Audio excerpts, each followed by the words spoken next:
Morning guys! Third day here in La Union. Ayun, dito tayo natulog sa van ngayon kasi umulan naman kahapon. Yan.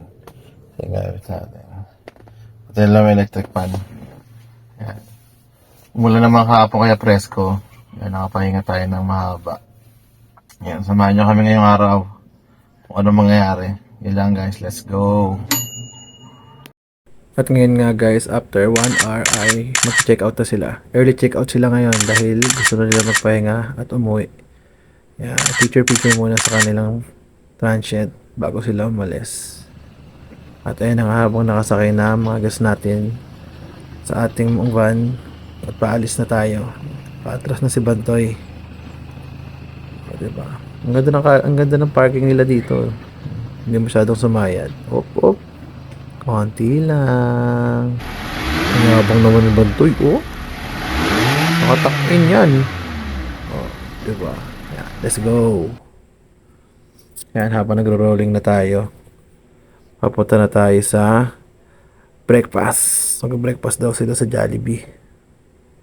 At dito muna tayo sa Gedli nag-park dahil puno ang parking ng Jollibee. Pero dito lang yan, sa tabi. At ayun na, andito na kami. Kakain na kami ni Kuya Kiko. Waiting na lang kami sa order. At papaspasan lang namin ito. At yun, after nila kumain, ay papunta na tayo sa ating huling destination, sa ating huling tour. Ang nadadaanan lang pa uwi. At dito yan sa Grapes Farm. Oh, diba? Ayan, ang mga wine. Oh, ayan na. Grape picking na sila. Nagsisimula na sila mag-grape picking. Yan, dito nga pala guys, ang grape picking ay 250 per kilo. Lahat ng mapipitas mo ay 250 ang kilo niya. Yan, tapos yun ang inyong babayaran. Yan, may pre-tasting din ng wine.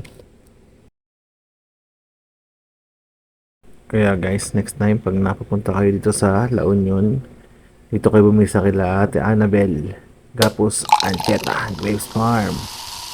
Oh ha, ayan o, kitang-kita nyo na mga grapes. Mas marami yan pag maganda at mas maaga kayo pumunta. Meron din silang tinda dito ng mga pasalubong tulad ng mga danggit, yan, mga tuyo, mga souvenirs at kung ano-ano pa. At meron din sila dito mga wines, yan, mga locally made wines. Yan, mag-i-enjoy kayo rito at masarap dito. Tikman mo na baka hindi masarap. Mas masarap yan pag Ito malamig. Ito lang, yung pre-taste po kasi sir, ma'am, maliit lang po yung pang-pre-taste namin. Ba't po konti lang? Shot puno pala gusto. Kamama, baka bigla kang magyayana naman. Ah!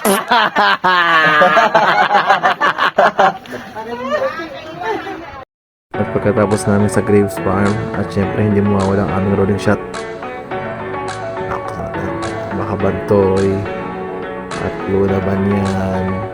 Ang ganda naman talaga oh. Walang arte.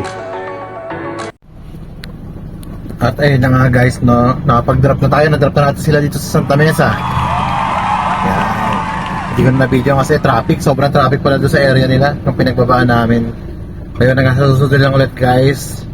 Day 3 ng ating La Union at ating La Union tour ay tapos na.